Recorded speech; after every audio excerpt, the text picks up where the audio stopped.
Como andam os seus conhecimentos sobre história do Brasil? Será que você teria condições de responder uma questão discursiva de terceira fase que te cobrasse com profundidade qualquer tema desse assunto? Vamos testar?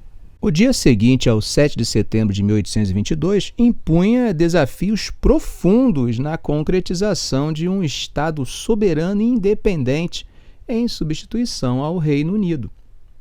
O esforço de guerra contra a metrópole, curto, mais intenso em algumas capitanias, dialogaria com a busca por reconhecimento internacional para o novo Estado.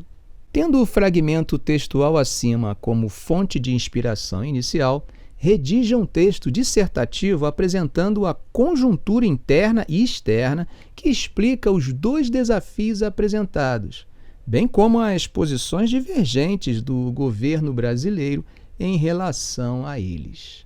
E aí, como você se saiu?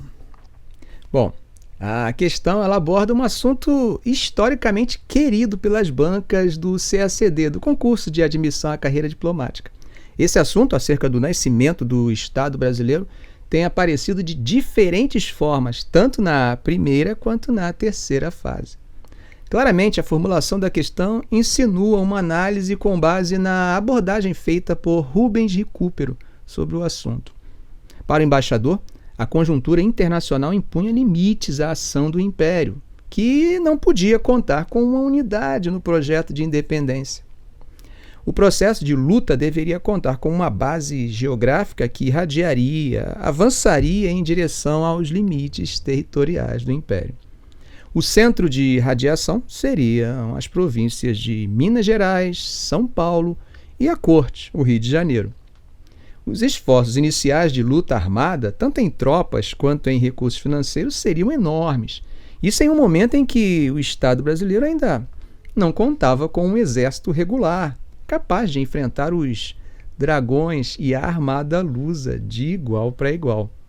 Os altos custos para a contratação de mercenários garantiu a pacificação do território, ou ao menos a sua estabilização em um período não muito superior a um ano. Seriam esses altos custos um dos argumentos que justificariam uma maior altivez por parte do jovem Estado brasileiro em seu processo de reconhecimento. Como exemplo disso, poderíamos citar a posição do nosso primeiro chanceler, Felisberto Caldeira Abrantes, que se mostra disposto a fechar nossos portos aos estados que não reconhecessem o Brasil como um Estado soberano. Argumentava Abrantes que o Brasil era autossuficiente e que nossas importações estavam concentradas em produtos não essenciais, produtos de luxo. Essa posição altiva seria defendida na primeira fase de nosso processo de reconhecimento. Isso segundo a divisão proposta por Recupero. O nome à frente dessa posição seria a do cientista botânico do patriarca da independência, José Bonifácio. José Bonifácio não era um provinciano. Tinha vivido na Europa e presenciado as grandes transformações que o velho continente vinha experimentando desde as 2 últimas décadas do século anterior. À frente do ministério, defendia que o Brasil não necessitava se curvar aos interesses de nenhuma nação, em detrimento aos nossos próprios interesses. No entanto, o imperador não compartilhava das mesmas posições de seu ministro. E isso não era apenas em assuntos externos. O liberalismo anti-absolutista de Bonifácio também era um incômodo em tempos de elaboração de nossa Carta Constitucional. As posições antagônicas dos dois estadistas tornam a permanência do ministro insustentável. Ele acaba preso e exilado do país. Com a sua saída, o imperador dirige quase que autocraticamente os rumos de nosso reconhecimento. Essa direção está relacionada aos fundamentos do antigo regime, ou seja, interesses prioritariamente dinásticos e não interesses nacionais. A preservação dos Braganças no Rio de Janeiro e em Lisboa é a prioridade que orienta as negociações. O ponto central para viabilizar essa manutenção passava pela Inglaterra, e não por acaso foi a Grã-Bretanha que intermediou o processo entre o Brasil e Portugal.